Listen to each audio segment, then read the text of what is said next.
오늘 말씀은 하나님의 사역자가 가져야 할 태도, 이런 제목의 말씀으로 증거를 합니다. 성경은 하나님의 자녀들은 한 사람도 빠지지 아니하고 사역자가 되어야 된다, 이렇게 말씀하고 있습니다. 사도 바울도 이 교회를 말하면서 고린도전서 12장 27절에 보면 이렇게 말합니다. 여러분은 그리스도의 몸이요 한 사람 한 사람은 그 지체입니다. 그래서 우리는 이 그리스도의 몸된 교회의 한 지체로서 뭔가 한 가지 해야 될 것이 있고, 뭔가 지체로서 해야 될 일을 해야 한다, 이렇게 말씀하고 있는 것입니다. 그래서 우리가 성도라면은 구경꾼이 있을 수가 없어요. 교회에서 다 사역자예요. 그러나 이 전통적인 교회에서는 이런 것이 참 실현되기가 어렵죠. 그러나 이 셀처치를 추구하는 우리 같은 이런 목장교회 시스템에서는요, 이게 가능해요. 목자가 있고 동역자가 있고, 또 더 좋으려면은 그 안에, 목장 안에 예배 담당, 선교 담당, 회계 담당, 이렇게 목장의 필요에 따라서 또 무언가 다 맡아서 사역을 하게 되어 있습니다. 그냥 사역을 위한 사역이 아니고 예수님을 모르는 사람, 우리가 예수님을 소개해서 예수를 믿도록 하고 세례받도록 하고 또 영적 성장의 양육까지 다 마치게 한다는 분명한 그런 목표를 가지고 우리가 다 사역을 해야 하는 것이죠. 그래서 여러분들은, 우리는 다 사역자다 하는 것을 깨달아야 되고, 또 바라기는 여러분 한 사람도 빠짐없이 나는 언젠가는 목자를 하게 될 것이다 하는 이런 거룩한 사역의 목표를 가지시기를 부탁드립니다. 우리가 모두 다 사역자라 그러면 우리는 어떠한 사역자가 될 것이냐? 우리는 오늘 이 본문을 통해서 하나님의 사역자가 가져야 할 태도에 대한 그런 교훈을 얻습니다. 하나님의 사역자가 되기 위해서는 첫째로 다른 사람들을 믿어줘야 됩니다. 15장 14절에 내 형제들아 너희가 스스로 선함이 가득하고 모든 지식이 차서 능히 서로 고나는 자임을 나도 확신하노라. 이렇게 사도 바울은 로마 교인들에게 편지를 쓰고 있어요. 어떤 사람들은 이걸 가지고 이제 트집을 잡기도 하는데, 사도 바울은 이 로마 교인들을 만나보지도 못했는데 어떻게 그들이 선함이 가득하고 지식이 넘쳐서 서로 이렇게 권면하는 그런 능력이 있다는 것을 확신할 수 있느냐? 이거는 이들의 환심을 사기 위한 외교적인 그런 제스처가 아니냐, 이렇게 반문하기도 하는데요. 그러나 저는 절대 그렇지 않다고 생각을 해요. 사도 바울이 사람들한테 잘 보이기 위해서 사실이 아닌 걸 사실이라고 말하는 그런 사람이 아니거든요. 사도 바울은 그러면 만나보지도 못한 로마 교인들에 대해서 어떻게 이렇게 긍정적으로 말할 수 있느냐? 이거는 로마 교인들에 대한 사도 바울의 믿음을 표시하고 있는 것입니다. 세상 사람들은 소문으로만 듣던 사람, 그냥 처음 만난 사람은 그냥 보통 최악의 방향으로 생각을 하려는 경향이 있어요. 이 사람은 참 사기꾼처럼 생겼어. 딱 결론을 내려버려요. 그러나 하나님의 사역자들은 이런 최악을 가정하는 게 아니라 우리는 최선을 가정을 하죠. 그래서 하나님의 사역자가 되기 위해서는 우리는 이웃을 믿어줘야 되는 것입니다. 왜 믿어줘야 됩니까? 우리 하나님의 사역자는 회사 같은 데 그런 직원하고는 다르게 그리스도의 사랑을 전파하는 그런 직책을 맡은 그런 사람들이거든요. 그럼 사랑이 뭔가요? 믿어주는 것이 사랑입니다. 사도 바울은 고린도전서 13장 7절에서 이 사랑에 대해서 말하면서, 사랑은 모든 것을 덮어주며 모든 것을 믿으며, 이렇게 믿어주는 것이 사랑이다, 이렇게 말하고 있어요. 그래서 우리가 하나님의 사역자가 되기 위해서는 믿어줘야 돼요. 믿어주는 것이 사랑이기 때문에 믿어줘야 하지만은 또 하나 이유가 있어요. 그건 뭐냐 하면, 내가 믿어주면은 내 사역의 대상이 믿을 만한 사람이 되는 거예요. 어떤 심리학적인 그런 실험을 했습니다. 학생들을 두 반으로 나눠서 만들었어요. 두 반으로 나눌 때는 성적이나 지적 능력을 전혀 고려하지 않냐고 무작위로 두 반을 딱 나눴어요. 비슷한 수준으로. 똑같은 학생들이 모인 반들의 두 반이. 그런데 실험 대상이 이제 선생님이에요. 실험 대상인 선생님한테는 한 반은 우등생들이 모였다, 이렇게 얘기해주고, 또 한 반은 그냥 평균치의 학생들이 모였다, 이렇게 얘기를 해줬어요. 그러면서 이제 이렇게 가르치고 한 학기가 지난 다음에 이 두 반의 학생들을 테스트를 했을 때, 우등생 반이라고 이렇게 말해줬던 반은 정말 우등생 학생들이 나왔어요. 그 반에서 평균치 학생이라고 했던 반 학생들은 그저 평균치 성적이 나왔다는 거죠. 학기가 시작할 때는 비슷한 능력의 두 반이었는데, 그리고 같은 선생님이 가르쳤는데 뭐가 이렇게 차이를 냈을까? 선생님의 믿음이 차이를 낸 것입니다. 이 반은 우등생이 모였다고 믿었기 때문에 우등생처럼 그렇게 대하면서 가르쳤을 거예요. 그렇기 때문에 실제로 우등생이 됐어요. 또 이쪽 반은 평균치 학생들이 모였다고 생각을 했기 때문에 그저 평균치 학생처럼 대했을 거예요, 선생님이. 그래서 평균치 학생들이 됐어요. 이게 이제 유명한 심리학 실험이라는 것입니다. 우리는 왜 믿어줘야 되는가? 믿을 만한 사람을 만들기 위해서. 우리가 믿어주면 믿을 만한 사람이 되고, 믿어주지 않으면 못 믿을 사람이 돼. 우리 가정생활 가운데서도 우리 자기 자신을 잘 살펴봐야 돼. 내가 문제가 있는 것이 내가 믿지 않기 때문이 아닌가? 여러분들, 남편이 어떤 남편이라고 믿습니까? 아내가 어떤 아내라고 믿습니까? 여러분들의 자녀가 어떤 자녀라고 믿습니까? 이 믿는 대로 됩니다. 어떤 미국 여인이 쓴 글이 있었습니다. 자기가 약혼을 했는데 이 약혼 기간 동안에 결혼식 올리기 전에 이 약혼자하고 동침을 하고 싶은 그런 많은 유혹을 받았다. 그러나 이것을 극복했다 하는 그런 이야기. 그런데 이런 유혹을 받을 때 이것을 극복하게 해준 것이 뭐냐? 바로 어머니의 말씀이었다는 거예요. I trust you. 이 말 때문에 아주 선을 넘을 거기까지 갔다가 넘지를 않고 자기가 순교를 지켰다 하는 그런 글을 오래전에 리더스 다이제스트에서 제가 이렇게 얼핏 읽은 적이 있는데, 이게 믿는 대로 돼요. 하나님의 사역자는 사람을 믿을 만한 사람으로 만들어주기 위해서는 우리가 믿어 버릇을 해야지. 자녀들 관계도 가만히 보세요. 부가 다 이렇게 일을 해요. 맞벌이로. 자녀들이 부모가 집에 오기 전에 일찍 집에 오기 전에 학교에서, 그 다음에 이제 부모가 전화로 점검을 합니다. 그때 엄마가 이렇게 물어볼 수가 있죠. 야, 너 지금 TV 보고 있지? TV 좀 그만 보고 숙제해. 뭘 믿는 겁니까? 그러면 자녀들이 집에 오면 TV부터 본다 하는 것을 이 엄마가 믿는 거잖아요. 그러면 자녀가 어떻게 됩니까? 이 TV 보는 사람이 돼가지고 이 엄마가 전화 올 때까지는 TV를 봐요. 그렇지만 엄마가 이걸 싹 바꿔가지고 전화로 이렇게 말을 합니다. 너 지금 숙제하니? 그러면 숙제 다 끝내고 TV 봐도 된다. 여기에서는 가정하는 게 뭡니까? 얘는 지금 집에 와서 숙제를 하고 있다 하는 이런 가정의 얘기를 해주는 거죠. 집에 와서 숙제를 합니다. 우리가 관계에 있어서 믿어주지를 못하기 때문에 이렇게 믿지 못하는 그런 사람을 만드는 경우가 많이 있죠. 믿어주면 믿어줄 만한 사람이 되고, 믿지 못하면 믿지 못할 사람을 그렇게 만들게 됩니다. 그러면 또 어떤 사람들은 이렇게 얘기를 해요. 그거 믿었다가 안 되면 어떡합니까? 그 맞죠. 믿었다가 뭐 안 될 수도 있죠. 그래서 뭐 믿는 도끼에 발등 찍힌다 그런 속담도 나오는 거 아니에요. 그러나 안 믿으면 반드시 못 믿을 사람이 되고, 믿으면 믿을 사람이 될 확률이 크죠. 그렇다면 안 믿었다가 나쁜 사람 되느니 차라리 뭐 최악의 경우라도 믿었다가 속는 편이 낫지. 아까 결혼까지 순교를 지키게 된 그 여자의 얘기도 그렇잖아요.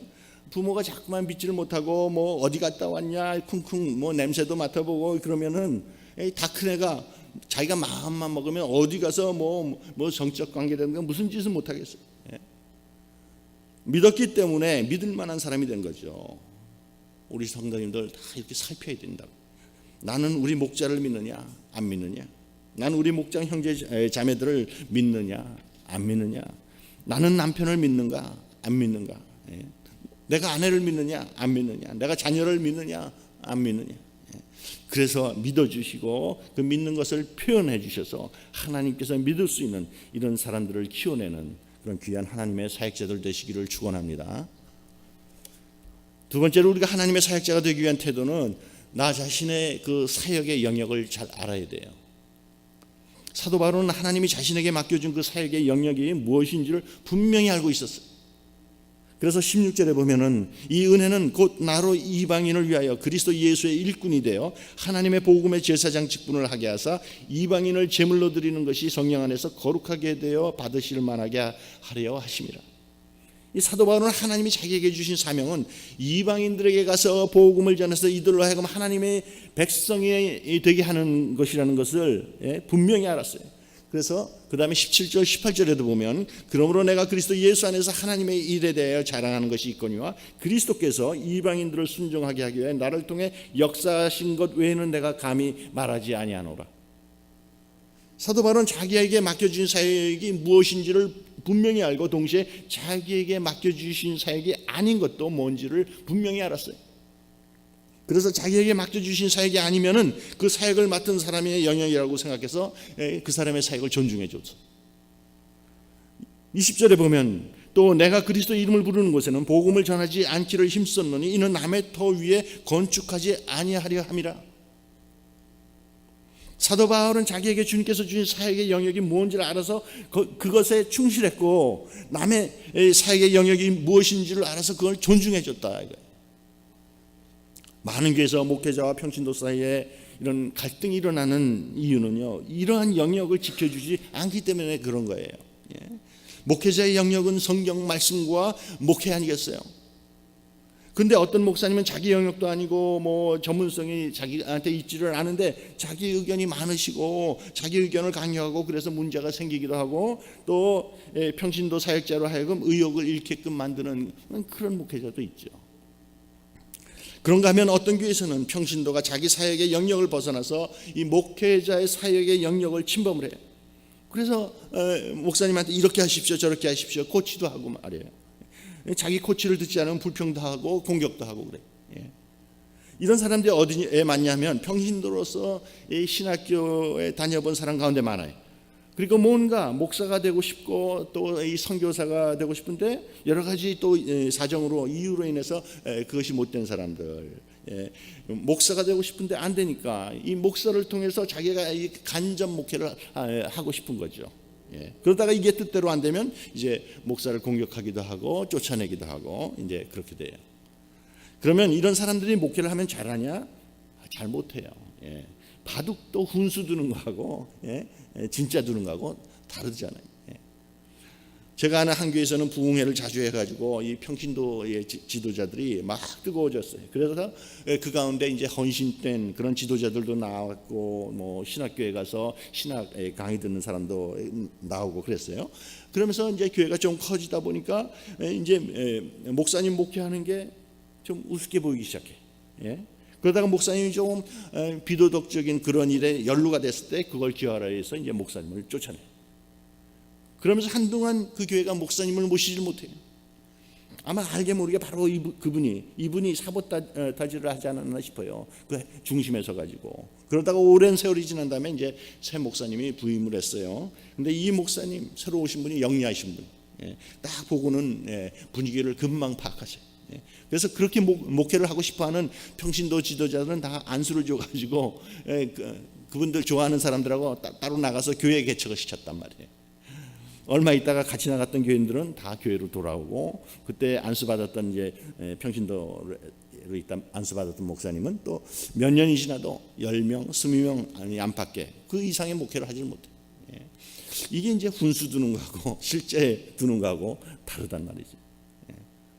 우리는 사역의 이 하나님이라는 사람은 자기 사역의 영역과 다른 사람의 사역의 영역을 잘 알아가지고 자기 영역에는 충실하고 남의 영역을 존중해 줘야 되는 것입니다. 사도 바울이 나는 이방인에게 복음을 전하는 것이기 때문에 남이 닦아놓은 터에는 집을 짓지 아니하겠다고 하는 이런 각오를 한 것처럼 이런 게 이제 필요하다는 거예요. 예를 들어서 부흥회 강사를 모신다든가 전문 부교육자를 모시는 거 이거는 담임 목사 목회자의 영역이에요.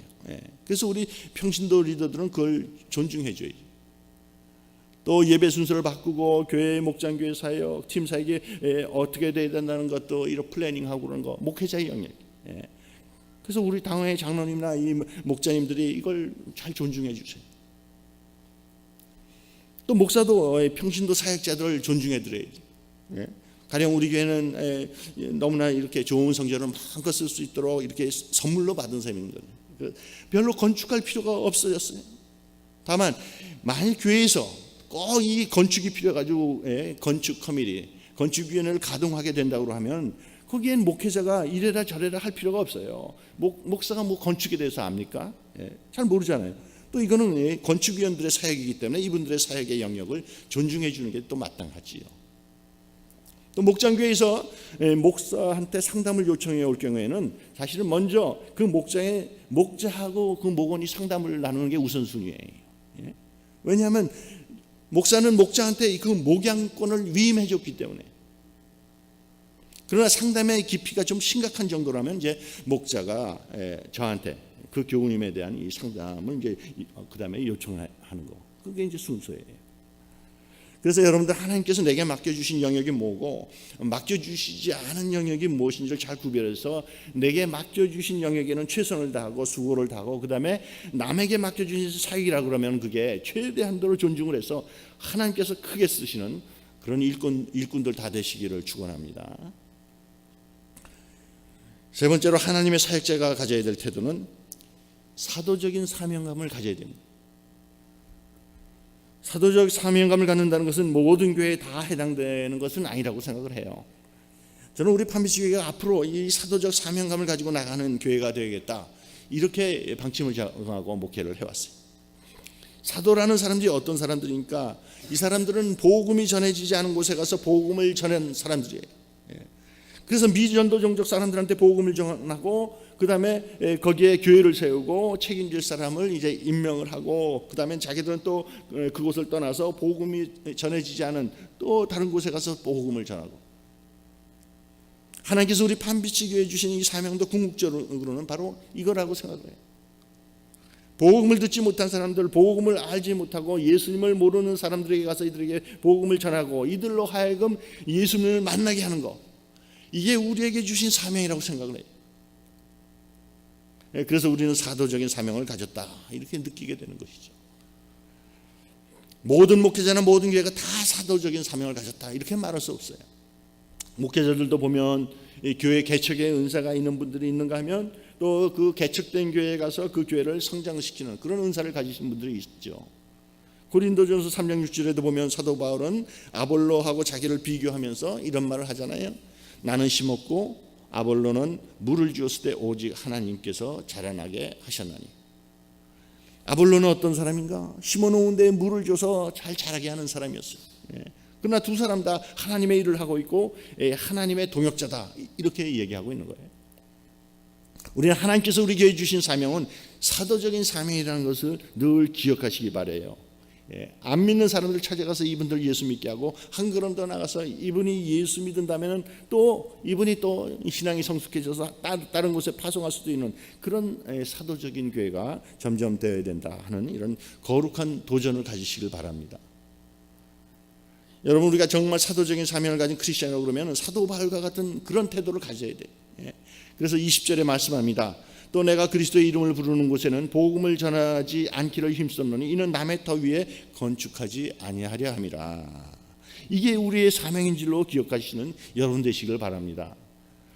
이 성경 말씀을 오늘 우리에게 적용되는 말씀으로 바꿔보면 이렇게 바꿀 수 있을 것 같아요.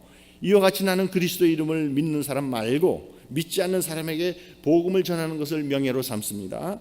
이것은 남이 구원받도록 해놓은 사람 위에다가 또 집을 짓지 않으려고 하는 것입니다. 이렇게 바꿔 말할 수가 있어요. 하나님께서 사람마다 주신 사명이 다르고 이 교회마다 주신 사명이 다 달라요. 우리는 사도적인 사명을 주셨다 하는 것을 꼭 기억하시고 이 사명에 충실하는 그런 성도님들 다 되시길 축원합니다. 사도라는 사람은 이 복음이 전해지지 않은 곳에 가는 사람들이란 말이에요. 사도들은 개척자들이고 그래서 남이 가지 않은 곳에서 남이 해보지 않은 그런 일을 해야 돼요. 제가 특히 우리 교회가 이 사도적인 교회다라고 강조하는 것은 우리가 셀처치, 이 목장교회 목회로 나가기 때문에 그런 말을 하는 거예요. 이거는 바로 초대교회, 즉 신약교회가 나아갔던 그 목회의 방향을 본받아 나가는 거예요. 그래서 우리는 초대교회의 원형인 이 목장교회, 이 셀교회를 자꾸 개척해 나가고 거기서 본질적인 전도와 선교 지향적인 교회로 나가려고 그러는 거예요. 이렇게 사도적인 교회가 되기 위해서는 두 가지가 필요한데요. 첫 번째는 우린 변화를 쉽게 수용할 수 있어야 돼요. 개척자들은 남이 안 해본 것을 해야 되기 때문에 남한테 뭐 배울 수도 없고 본받을 만한 모델도 뭐 잘 없어요. 그래서 새 거를 하지 않으면 안 되거든요. 이러한 상황 속에서 뭐 과거에 매여 있다든가 전통에 매여 있다든가 그러면 사명을 감당할 수가 없어요. 하나님의 뜻이라는 것이 분명하면은 그 목숨을 내놓고 순종하는 그런 배짱도 있어가지고요.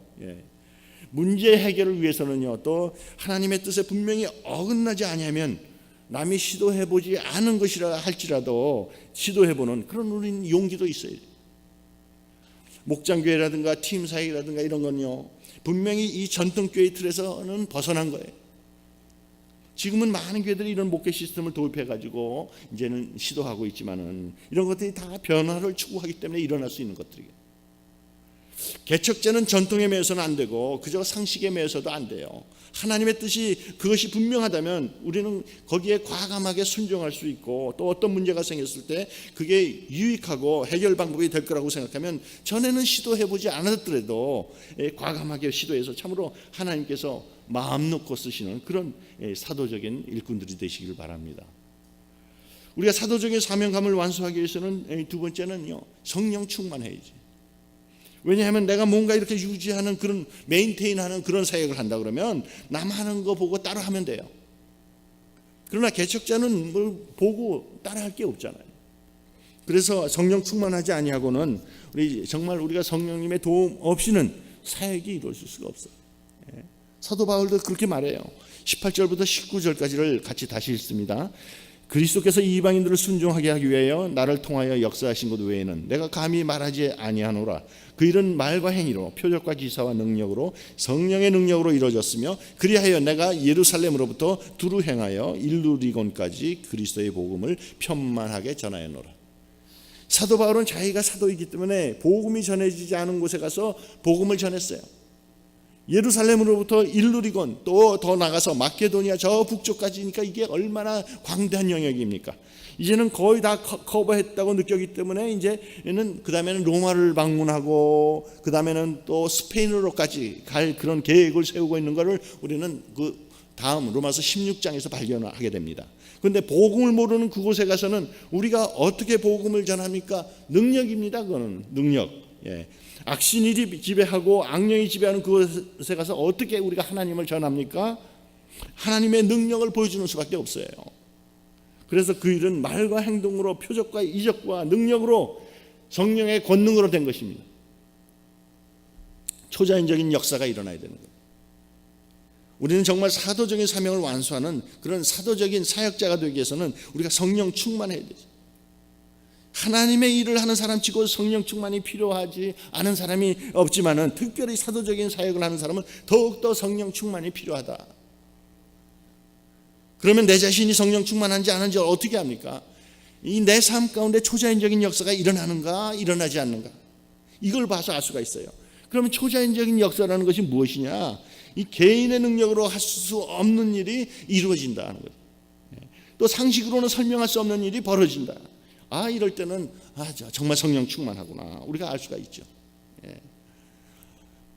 뭐 구체적으로는 참 잠이 많은 사람이 어느 날부터 아침 새벽마다 일어나가지고 빠지지 않고 큐티를 할 때, 이거 그 사람은 성령 충만하다, 그렇게 볼 수 있죠.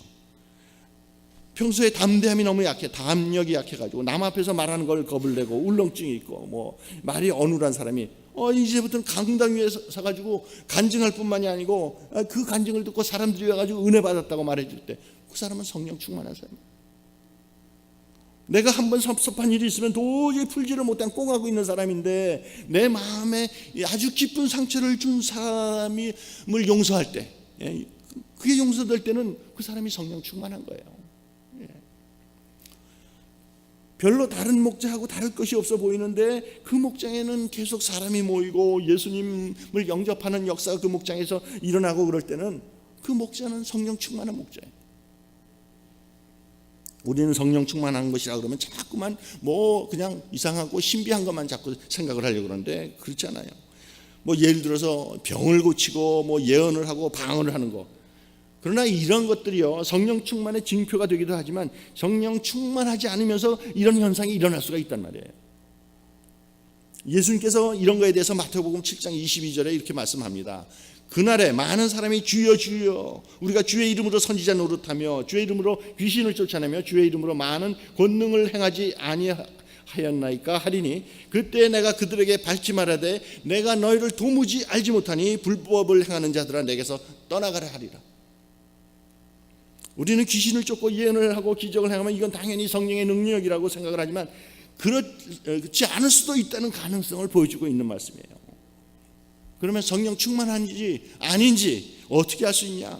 그건 첫째는 초자연적인 역사가 일어나야 되고 두 번째는 그것이 그 역사가 교회에 도움이 돼야 돼요. 고린도전서 12장 7절에서 사도 바울은 왜 성령님의 초자연적인 역사가 일어나냐 하는 걸 이렇게 설명하고 있습니다. 각 사람에게 성령을 나타내시는 것을 이 공동의 이익을 얻게 하려 하시는 것이다. 이 성령을 매니페스트하게 드러나게 하시는 것은요 공동의 이익을 얻게 하려 하는 것이다. 이 두 가지를 살펴야 되는 거예요. 그래서 초자연적인 역사가 일어나는가 교회에 도움이 되는가 그것이. 한국에서는 신앙생활 오래 하신 분 가운데 이 권사님 같은 분들 가운데요 예언의 은사를 받았다 그러면서 뭐 전화로 예언 기도도 해주고 이제 모아놓고서 안수기도도 하고 그런 분들 계세요. 다 그런 건 아니지만 그런 분들 가운데는 그렇게 함으로써 오히려 목사님을 굉장히 힘들게 만들고 교회를 분열케 만드는 그런 분들이 되거든요. 그거는 성령의 역사가 아니에요. 그분이 처음에 이 성령님을 체험할 때는 진짜 성령님을 체험했을지 모르지만 지금은 그런 행위를 하고 다닐 때는 지금은 이 성령의 지배를 받는 것이 아니고 딴 그런 악령의 지배를 받고 있는 것이죠. 우리는 항상 이 성령의 어떤 체험이 있고 난 다음에 그 상황 가운데 역사하는 그런 초자연적인 역사는 다 성령으로부터 온다고 생각하기 쉽지만은 성령님의 이런 체험을 하고 난 다음에도 이 악령도 영향을 미치기 쉽다는 것을 잊어버려요 자꾸.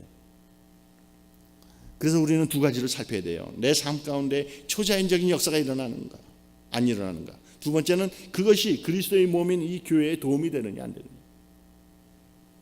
그러면 우리가 어떻게 하면 이런 삶 가운데 초자연적인 역사가 일어날 것인가? 어떻게 하면 우리가 이런 성령 충만을 받을 것인가? 여러분 이 성령 충만에는 여러 가지가 있어요. 그래서 제가 이런 면 저런 면에 대해서 틈틈이 얘기해 왔는데 오늘 조금 다른 시각에서 간단히 얘기하면서 말씀을 마치려고 합니다. 성령 충만하려면 첫째는 이 하나님하고 나하고의 독대하는 마주대하는 이런 시간이 꼭 있어야 된다. 저는 아침 새벽에 나와서 적어도 20분 이상은 기도하라는 걸 강조하잖아요. 그런데 이런 부분의 전문가인 교회 성장학에서 권위자인 피로 와그너 박사가 이 방패기도를 얘기하면서 방패기도 제가 다 설교했었잖아요. 거기서 22분 기도를 하는데 마찬가지 얘기죠. 20분 이상 기도하라는. 무슨 얘기냐면 성령 충만하기 위해서는 하나님과 마주대하는 시간이 반드시 있어야 된다. 이러한 20분 이상의 기도 시간이 없고 성령 충만함을 기대한다는 거 이거는 불가능하고 그러면서 내가 성령 충만하다고 생각하면 그건 착각이에요. 두 번째로 내가 성령 충만하여서 내 삶 가운데 초자연적인 역사가 일어나기 위해서는 규칙적으로 성경 말씀을 읽어야 된다 이거예요. 우리는 24시간을 이 세상적인 이 가치관의 공격을 받아요. 이 신문을 통해서 책을 통해서 TV를 통해서 비디오를 통해서 또 생업의 현장에서 만나는 사람들을 통해서 다 듣는 것이 거의 다가 세상적인 가치관이라고요. 그래서 우리 머리가 세상적인 가치관을 아주 그냥 꽉 포화 상태에 이르러 있어요. 이런 상태에서 어떻게 하나님의 음성을 듣고 어떻게 성령 충만한 삶을 살아요? 여기에 밸런스를 균형을 맞춰줄 수 있는 것이 바로 이 말씀이에요. 성경은 하나님이 보는 관점이 적혀 있는 책이잖아요. 하나님이 제시하는 문제 해결 방법이 성경에 적혀 있잖아요. 그래서 우리가 규칙적으로 이런 말씀을 읽어가지고 이렇게 균형을 맞춰주지 않으면은 우리의 머리는 완전히 이 세상적인 가치관으로 포화 상태가 돼가지고 이 성령 충만할 수가 없는 거예요. 규칙적으로 내가 말씀을 대고 그다음에 묵상하지 아니하고 이 성령 충만한 그런 생활을 해보겠다고 하는 거 이게 또 착각이에요. 우리 삶 가운데는 반드시 이 세상의 가치관을 이 평형을 이루어 줄 수 있는 하나님의 말씀이 반드시 이 규칙적으로 들어가야 되는 것이죠. 세 번째로 성령 충만하기 위해서는 내가 하나님하고 딱 대면하는 시간이 있고 규칙적으로 말씀 읽고 그러는 가운데서 이게 하나님의 뜻이라고 생각할 때는 거기에 과감하게 순종하는 거. 그럴 때 우리 삶 가운데 초자연적인 역사가 일어난다. 많은 사람들이 왜 초자연적인 역사가 일어나지 않냐고 성령 충만한 삶을 못 사느냐. 항상 그 안전빵, 안전한 길을 택해서 그런 거예요.